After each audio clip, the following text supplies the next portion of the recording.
Et bonjour à l'accord de la semaine. Alors, l'accord d'aujourd'hui, je vais montrer plusieurs versions, mais l'accord d'aujourd'hui, c'est un si bémol septième majeur. Et en fait, pour moi, c'est l'accord du bonheur. C'est-à-dire que c'est un accord qui apaise, sur lequel on termine, en fait. Donc, contrairement à certains autres accords que j'ai pu montrer, où ça générait une sorte de tension, là, c'est vraiment l'accord du bonheur, quoi. Voilà. On peut rester dessus, il se passe rien, tout le monde est content, ça va bien. Alors, là, ça commence donc avec un si bémol sur la première corde. Comme pour beaucoup d'accords jazz, en fait, on saute la corde du La. Donc on la bloque avec ce doigt-là. Ensuite, on arrive sur la troisième corde, au La. C'est un peu curieux avec la première note, hein. Ouais. Mais en fait, ça sonne. Et ensuite, on arrive, donc ça, c'est la septième majeure, hein. C'est-à-dire qu'elle est un demi-ton en dessous de l'octave, enfin au-dessous de la fondamentale. Ensuite, quatrième corde, on arrive ici, on a un Ré. Le Ré, c'est la tierce, donc ici, hein. Et puis enfin, ici, on a un Fa. D'accord. Et le Fa, c'est la quinte de la fondamentale. Donc en fait, c'est un accord, c'est assez basique. Il y a le 1 ici, la fondamentale. Il va y avoir le 3 ici, sur la quatrième corde, la tierce donc, la quinte sur l'avant-dernière corde, et puis la septième majeure, qui se trouve un demi-ton en dessous de l'octave. Alors, d'abord, avant de montrer ce qu'on peut faire avec cet accord, j'aimerais montrer différentes positions pour cet accord. Donc je vais montrer quelques renversements. Alors les positions ont l'air compliquées, mais bon, ça aide en fait à se retrouver sur le manche aussi. Alors ça c'est la position, voilà, on pourrait aussi faire la position barrée comme ça. Mais bon, il y a un peu trop de notes. Voilà. Une autre position, si on veut le faire, donc imaginons, je vais changer, je vais le faire avec le Do ici. Voilà. Donc une autre position pour faire le Do septième majeur serait ici, en partant de la deuxième corde, et là on peut faire un barré.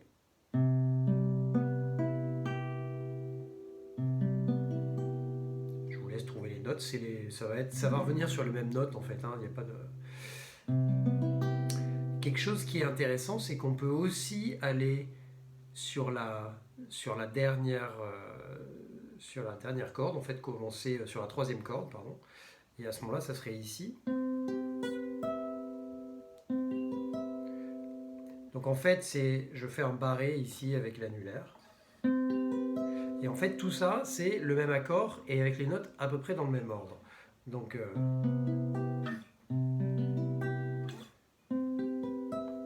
voilà, c'est juste que là, elles sont plus aiguës. Donc ça déjà, c'est des choses à connaître parce que ça permet, quand on fait des progressions, selon où est-ce qu'on se trouve sur le manche, de pouvoir commencer l'accord à différents endroits. La chose que j'aimerais montrer qui est un petit peu différente, c'est des renversements. Alors déjà, euh, restons sur le Do septième majeur. En fait, j'aurais dû appeler cet épisode le Do septième majeur. D'abord, il y a quelque chose qui est intéressant, c'est qu'en fait, on peut le jouer d'une autre manière en commençant aussi sur la troisième corde. Et c'est une position, je pense que ça doit être assez familier.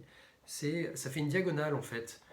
Je ne sais pas si on voit là, mais en gros, chaque doigt qui va aller sur la corde en dessous, ça va remonter d'une case vers le haut du manche. Et ça va faire ça.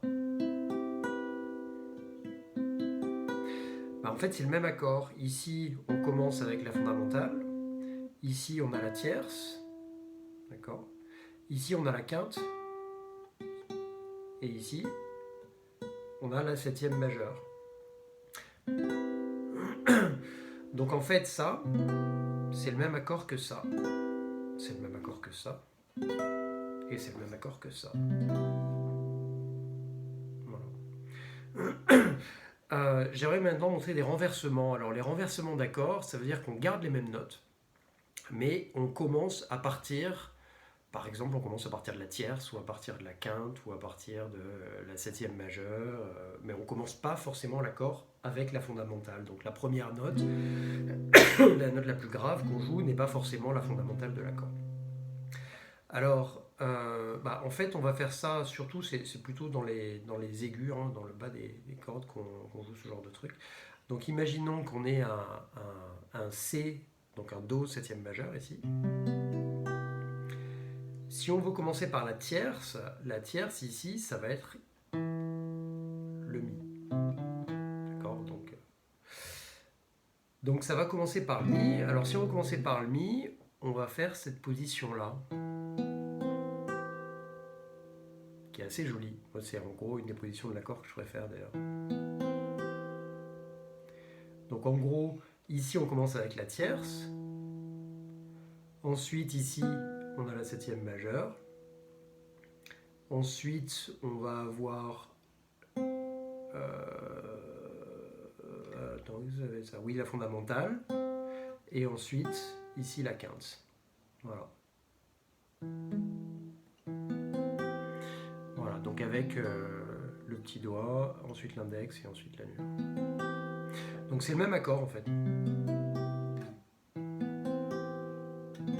Mais ça peut sonner intéressant. Et d'ailleurs, si je ne m'abuse, ouais, il y a Satriani dans un des morceaux, là, celui-là, etc. Et après, quand il passe sur le bridge, je crois qu'il fait quelque chose comme ça.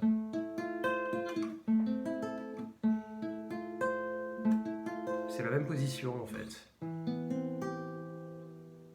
D'accord. Autre chose qu'il y a, donc on peut commencer par la tierce, on peut commencer par la quinte aussi. Alors la quinte pour le Do septième majeur, elle est où?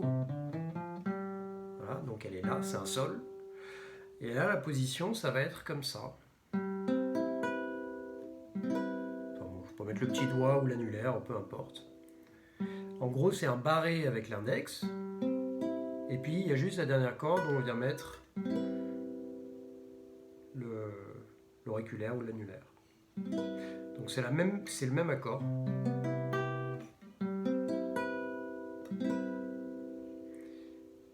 Et ça, donc là c'est avec la tierce.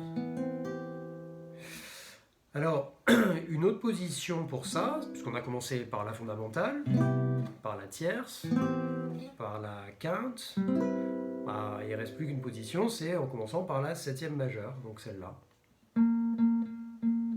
Pardon.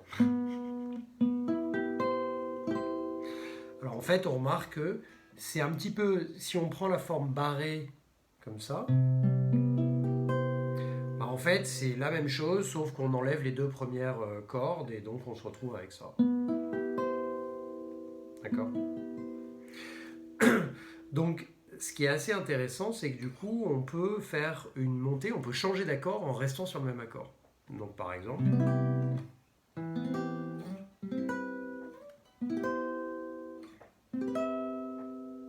Tout ça, c'est le même accord en fait. On peut même aller là. Voilà. Donc, quand on veut faire des mélodies avec des accords, ce genre d'exercice, c'est important de connaître les différentes positions. Il y a quelques autres choses que j'aimerais dire sur cet accord. D'abord, on a moyen de l'enrichir. Et il y a une des positions que j'aime bien pour l'enrichir, c'est de rajouter la neuvième. Donc ça va faire un accord, on va dire 9 grand M, donc avec la septième majeure et la neuvième, c'est-à-dire celle qui est un ton au-dessus. Donc revenons sur notre Do septième majeure. En fait, une autre position, c'est comme ça. En fait, on va jouer que sur les 4 cordes du milieu. On ne va pas jouer la dernière corde, on ne va pas jouer la première corde. Et on commence ici avec le Do, la fondamentale, ensuite le Mi, donc la tierce. Ensuite, on va jouer, ça c'est la septième majeure, ça revient à faire le Si. Et ensuite, et cette note-là, elle est ajoutée. On ne va pas jouer la quinte en fait. À la place, ici, on va jouer la neuvième. Ça, c'est un Ré, en fait. Hein. D'accord? Et donc ça, c'est assez intéressant, je trouve. C'est une façon d'enrichir un peu l'accord septième majeur. Donc ça, c'est un peu plat quand même. Et là, un truc un peu plus intéressant. Donc après...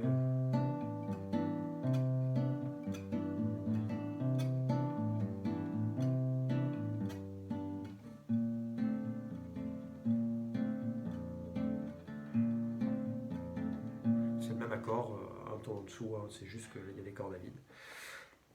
Donc voilà, donc ça c'est pas mal.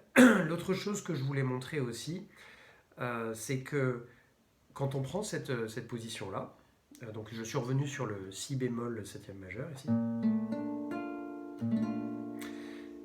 en fait, si on peut bouger, on peut garder les trois notes ici, et on peut bouger la basse, ce qui peut donner des trucs assez intéressants. En fait, on s'aperçoit que si on met la basse ici, par exemple, en fait, ça nous fait un Ré mineur 7, la position barrée.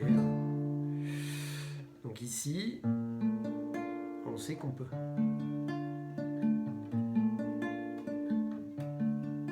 Donc on peut changer en fait la basse. Alors ça va pas être forcément le même accord. Là, en l'occurrence, il y a les mêmes notes quasiment. Hein. Ça, c'est la tierce.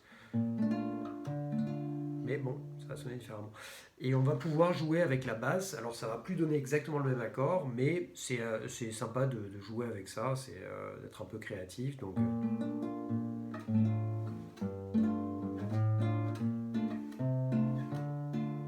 voilà. Et on peut même, si on fait ça donc avec le, bah, ça marche bien avec le si bémol septième majeur, c'est qu'on peut rajouter la corde à vide, le mi à vide. Donc, voilà. Et si on commence on garde la corde à vide et on va changer par exemple la basse, ça va donner quelque chose comme ça.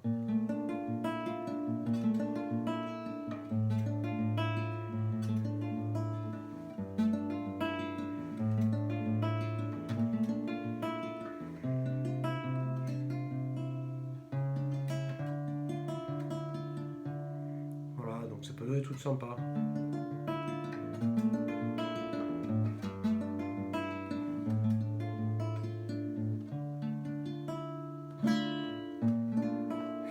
Voilà. Autre chose qu'on peut faire toujours avec la corde à vide, c'est aussi, bah, comme pareil, hein, décaler la position, et puis en fait, ça veut dire que le mi à vide va jouer un rôle d'enrichissement sur l'accord. Donc là, en fait, c'est une quinte augmentée, on va dire, ou une quinte diminuée, mais là, en l'occurrence, c'est une quinte augmentée, parce qu'il y a toujours la quinte.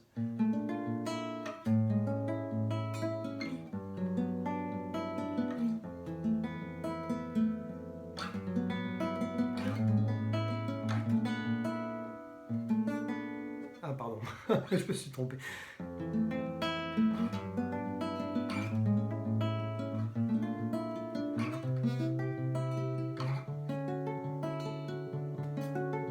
C'est sympa. Du coup, la dernière corde, elle joue le rôle de neuvième. Là. Donc c'est pareil que ça. Bon,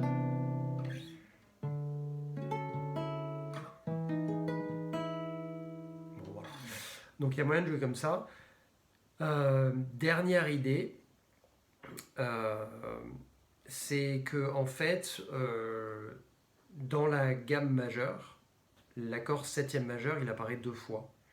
Par exemple, dans la gamme de Do, le Do va être un Do septième majeur et le Fa va être un Fa septième majeur. Et donc ça veut dire qu'on peut tout à fait faire des grooves en passant d'un accord septième majeur à la carte, donc juste la position en dessous, et ça va sonner très bien. Donc,